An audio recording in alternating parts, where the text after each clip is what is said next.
O maior evento de educação cristã do Brasil está de volta. 10º CENED, Congresso Nacional de Escola Dominical, com o tema O Espírito Santo capacitando a Igreja para o ensino da verdade. De 2 a 5 de novembro em Fortaleza, no Centro de Eventos do Ceará. Retomamos com um conteúdo inédito, elaborado exclusivamente para esta edição. Aprenda com experientes nomes da área do ensino as melhores práticas de educação cristã. Pastor José Wellington Bezerra da Costa, Pastor José Wellington Costa Júnior, Ronaldo Rodrigues de Souza, Elienay Cabral, Ezequias Soares, Douglas Batista, Alexandre Coelho, Joane Bentes, Thelma Bueno e a convidada internacional Nancy Piercy, além de muitos outros pastores, educadores, psicólogos e pedagogos plenamente qualificados e com ampla experiência na área de ensino. Se atualize e eleve seu desempenho em sala de aula. Multiplique o conhecimento da Palavra de Deus e seja capacitado para exercer com excelência o ministério de ensino em sua igreja. Uma abordagem completa desde pastores e superintendentes, passando pelas classes de educação infantil até a fase adulta. E também ministrações para a educação com alunos especiais e a classe de discipulado. A escola dominical sendo tratada por inteiro. Serão 9 plenárias, 28 seminários, 14 workshops. Inscreva-se pelo site cned.com.br. Informações pelo telefone 21 2406 7352 ou pelo nosso WhatsApp 21 96452 2990. Faça sua caravana e concorra a prêmios. Venha participar do 10º CENED, Congresso Nacional de Escola Dominical, de 2 a 5 de novembro em Fortaleza, no Centro de Eventos do Ceará. Uma realização CPAD, a editora da Escola Dominical.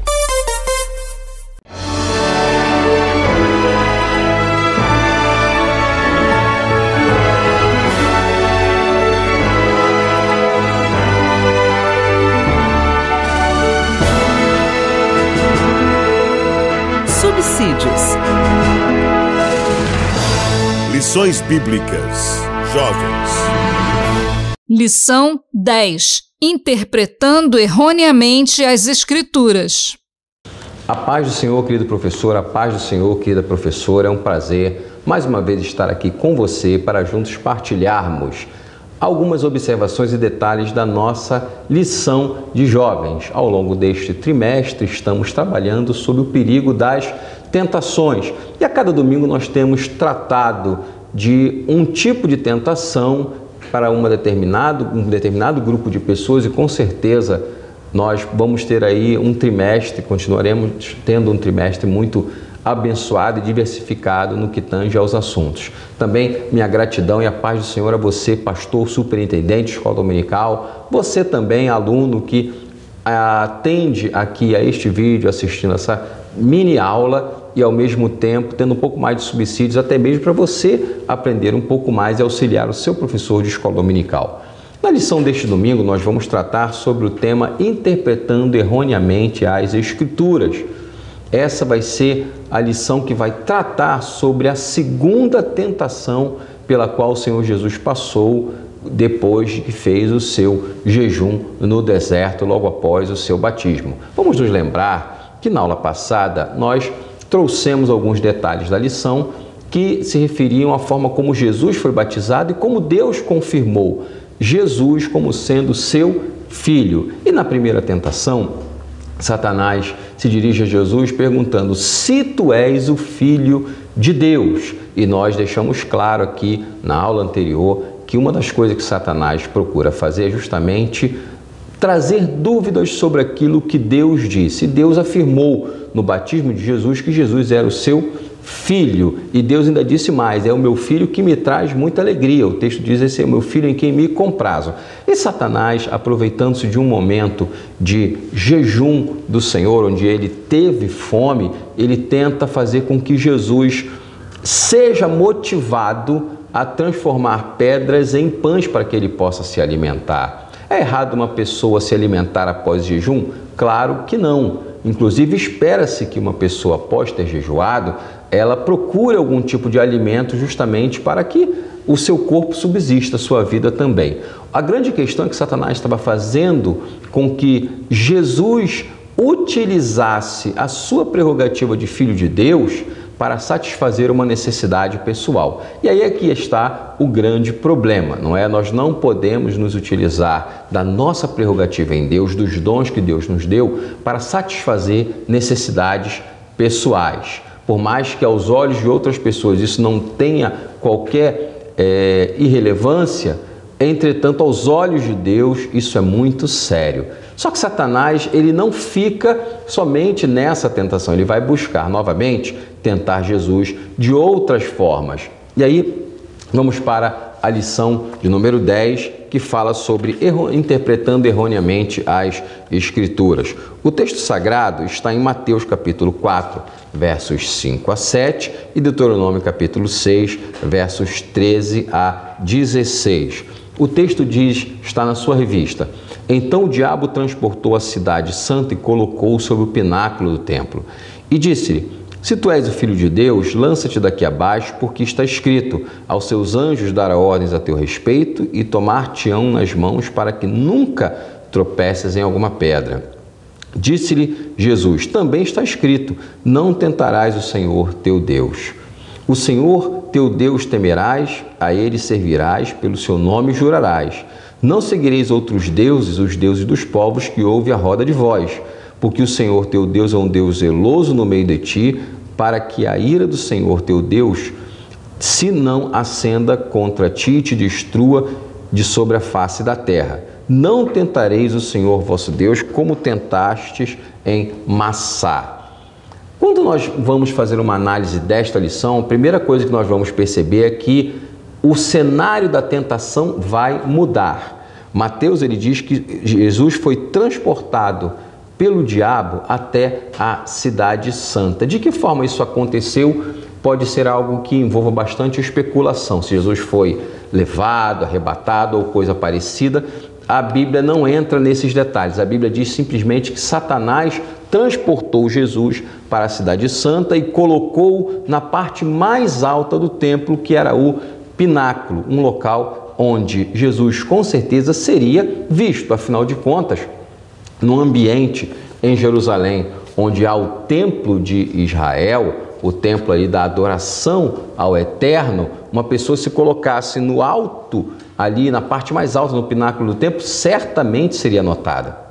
E ali, quando Satanás ele coloca Jesus naquele lugar, ele diz: olha, se tu és o Filho de Deus. Novamente, Satanás coloca em xeque a filiação do Senhor Jesus Cristo. Ele fez isso na primeira tentação e repete na segunda. Só que dessa vez, ele se utiliza de um texto isolado da palavra de Deus para tentar convencer Jesus a pular do pináculo do templo. Uma observação que deve ser trazida é que Satanás não empurra Jesus, mas ele tenta convencer Jesus a se jogar ali do templo. E qual é a perspectiva que Satanás tenta trazer justamente para Jesus?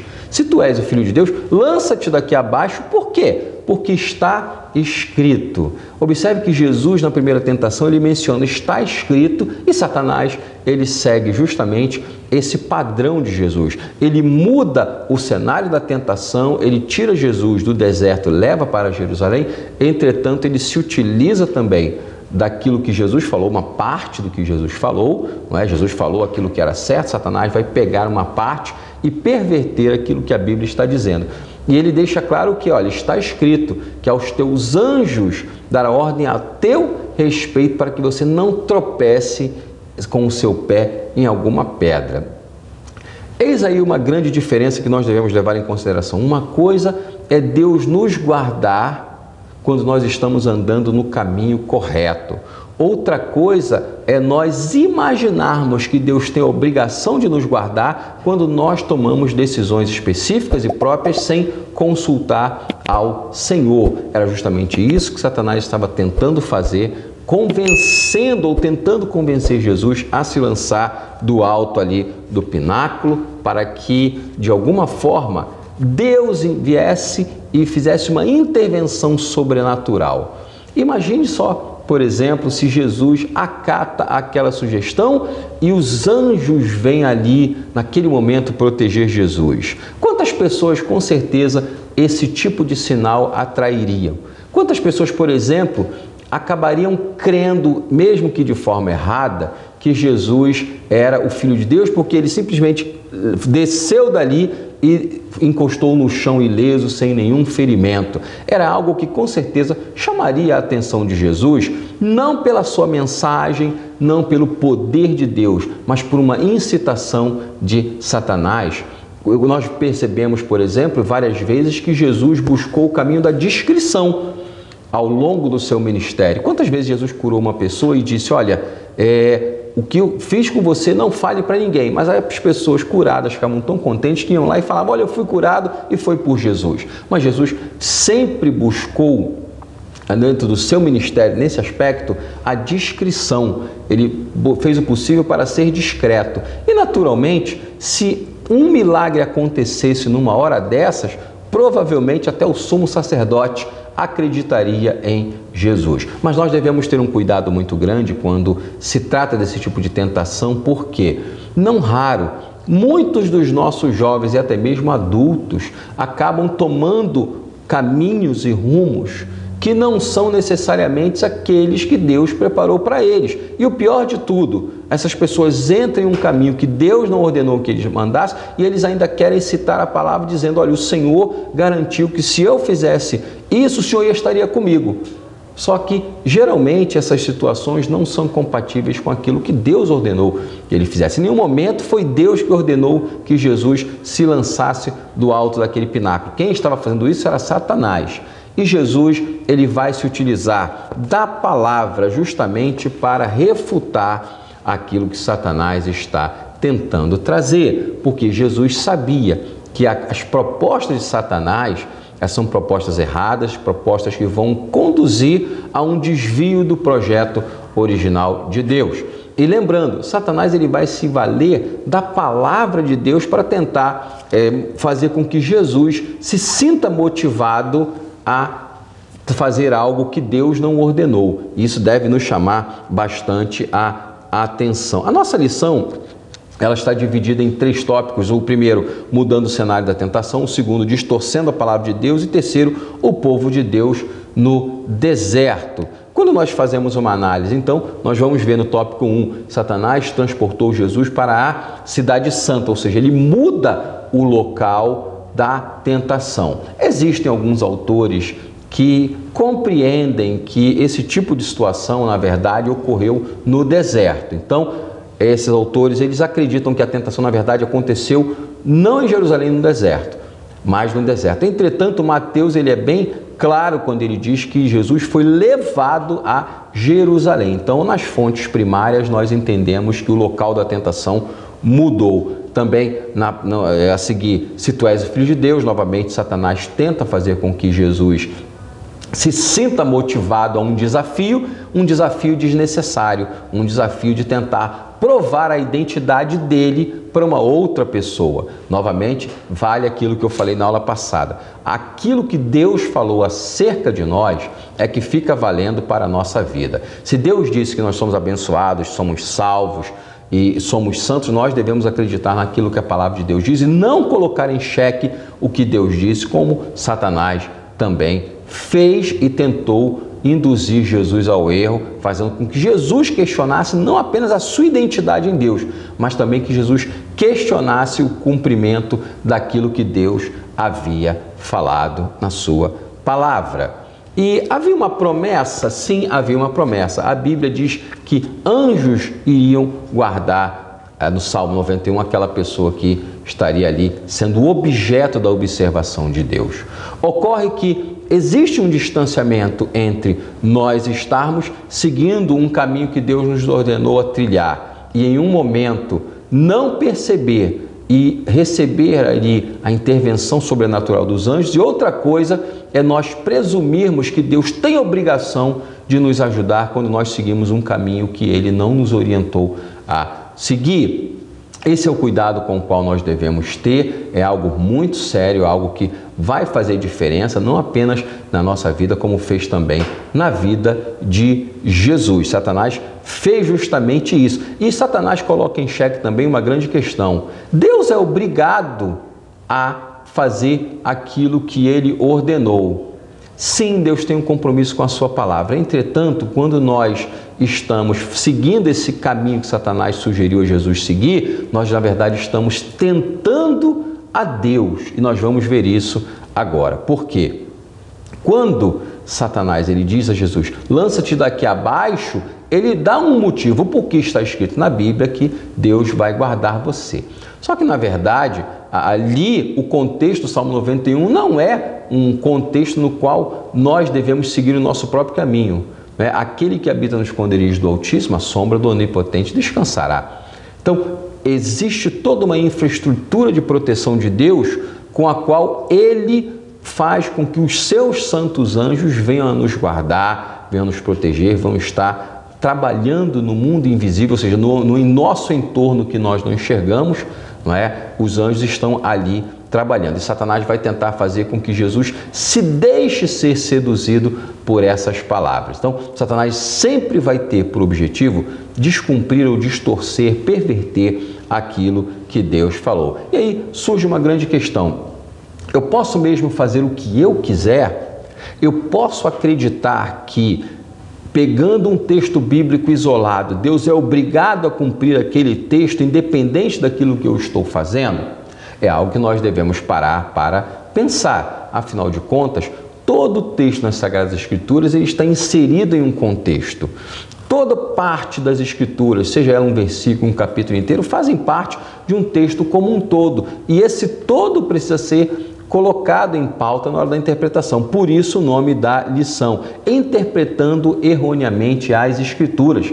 Satanás ele não apenas distorceu o que estava sendo falado para Jesus, como ele também tentou fazer com que Jesus acreditasse naquele modelo errado de interpretação do texto. Hoje em dia, isso também acontece? Sim, acontece. Não é raro nós vermos, por exemplo, pessoas se utilizando da Bíblia Sagrada, lendo parte de um versículo, mas desprezando o contexto geral em que aquele versículo está inserido. Isso não apenas é perigoso, mas também faz com que as pessoas interpretem as Escrituras erradas e, pior de tudo, apliquem de forma errada as Escrituras à sua vida. Vamos nos lembrar de que a importância da interpretação correta do texto das Escrituras se refere à prática correta dos textos da Escritura. Porque Deus nos deu a sua palavra para que nós viéssemos a nos utilizar dela, praticar a palavra de Deus de forma correta, sem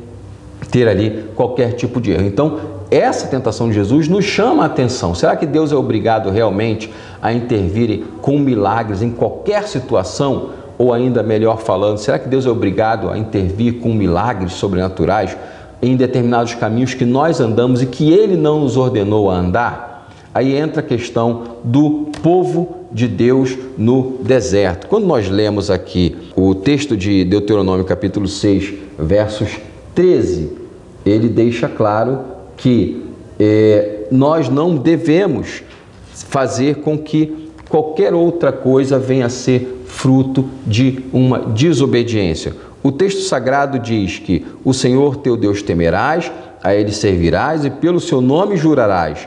Não seguireis outros deuses, os deuses dos povos que houve antes de vós. Observe que na segunda tentação, como na primeira, o Senhor Jesus retorna ao passado, ele faz uma retrospectiva na sua visão e ele vai apresentar como resposta à tentação de Satanás aquilo que aconteceu com o povo de Israel. E o que aconteceu?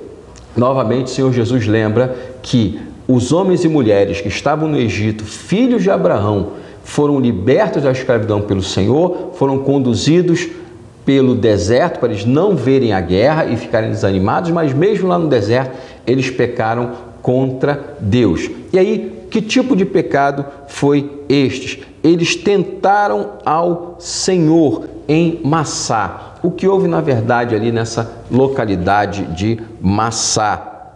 Em Massá, eles estavam numa terra inóspita e eles colocaram em xeque a presença de Deus entre eles por causa de umas adversidades que eles estavam passando. E esse é um perigo muito grande, porque quando nós colocamos em xeque a presença de Deus conosco, quando nós estamos bem, é uma coisa, mas quando colocamos também, quando estamos numa situação ruim ou de adversidade, isso é praticamente tentar a Deus, dizer que Deus só está com a gente no momento bom e não está com a gente no momento ruim. Quando nós passamos por uma situação de adversidade e nós acreditamos que Deus deixou de ser fiel porque aparentemente Ele não está respondendo alguma oração, não está satisfazendo ou suprindo alguma necessidade que nós provavelmente temos. Nós devemos ter esse tipo de cuidado? Sim, por quê? Porque foi justamente observar o que o povo estava fazendo que incentivou Jesus a responder a Satanás. Também está escrito: não tentarás ao Senhor teu Deus. Observe que para essas tentações específicas pelas quais Jesus passou, Satanás ele foi confrontado com a palavra de Deus. Satanás teve que ouvir a palavra de Deus e Jesus se utilizou da palavra de Deus para responder a Satanás e resistir à tentação. Observe que não adianta nós usarmos a palavra de Deus para responder a Satanás e não resistir às suas investidas. Jesus sabia que o projeto de Deus para ele não era que ele se lançasse dali de alto a baixo e convencesse as pessoas de que ele era o Messias por meio de questões sobrenaturais. Havia um evangelho a ser pregado, havia uma necessidade de arrependimento do povo, arrependimento que ainda é cobrado de mim e de você, para que nós tenhamos acesso ao céu. Portanto, essa é a lição de número 2. Satanás tenta interpretar ou induzir Jesus a interpretar de forma errônea as Sagradas Escrituras, mas Jesus, atento e observador, ele vai se utilizar das Escrituras para mostrar a Satanás. Lá no passado, o povo de Deus tentou ao Senhor e eles pagaram um preço por tentarem ao Senhor, por descrerem que Deus estava com eles, porque aparentemente algumas respostas não estavam sendo dadas. Deus está conosco o tempo todo, ainda que pareça-nos que Ele está em silêncio, Ele está trabalhando, Ele está cuidando de nós, está providenciando para que o plano dele na nossa vida seja completo, seja executado, venha ser levado a cabo. Portanto, tomemos muita cautela com essa questão de interpretar de forma errada as Sagradas Escrituras. Há um projeto de Deus no sentido de fazer com que nós sejamos bem-aventurados, sejamos abençoados, mas nós precisamos obedecer a Deus crendo que Ele é zeloso para cumprir a sua palavra. Nós não podemos, por exemplo, chegar, como disse certa vez um pregador, ou um estudante que não estuda, ele vai fazer um Enem e chega na hora H, na prova, ele percebe que estudou menos do que devia, que na verdade não estudou, e ele começa durante a prova a orar e dizer: Senhor, eu estou fazendo essa prova, eu preciso passar, porque se eu não passar nessa prova, vai ficar difícil e ruim para o Senhor. Tem gente que pensa na vida espiritual dessa forma também: Senhor, eu estou querendo fazer isso, se eu não conseguir, vai ficar ruim para o Senhor. Quando na verdade essa é a forma como o inimigo tenta seduzir a nossa forma de pensar, imaginando que somos obrigados, ou perdão, Deus é obrigado a cumprir aquilo que nós estamos querendo. Não é? É como se a gente chegasse e dissesse: Deus, eu tenho um plano maravilhoso para o Senhor na minha vida. Não é? Quando a gente tenta impor o nosso plano ao projeto de Deus, quando na verdade nós devemos nos submeter às orientações divinas e seguir aquilo que Deus está falando. Que Deus abençoe esse seu domingo, que seja uma bênção na casa do Senhor e que, acima de tudo, você possa orientar os jovens da sua igreja a serem mais parecidos com Jesus, como nós também devemos ser. Resistir à tentação, ainda que alguém venha nos desafiar usando a palavra de Deus, que nós possamos nos dedicar à leitura da Bíblia, observar aquilo que está escrito, observar o contexto geral, para depois sim nós tomarmos uma ação com base na interpretação correta da palavra de Deus. Lembrando que a interpretação correta conduz à prática correta. A interpretação errada das Escrituras vai conduzir a uma prática errada das Escrituras. Deus abençoe você. Até o próximo momento em que estaremos juntos para falar da próxima aula. Compartilhe bons momentos. Divulgue a Rádio CPAD. www.radiocpad.com.br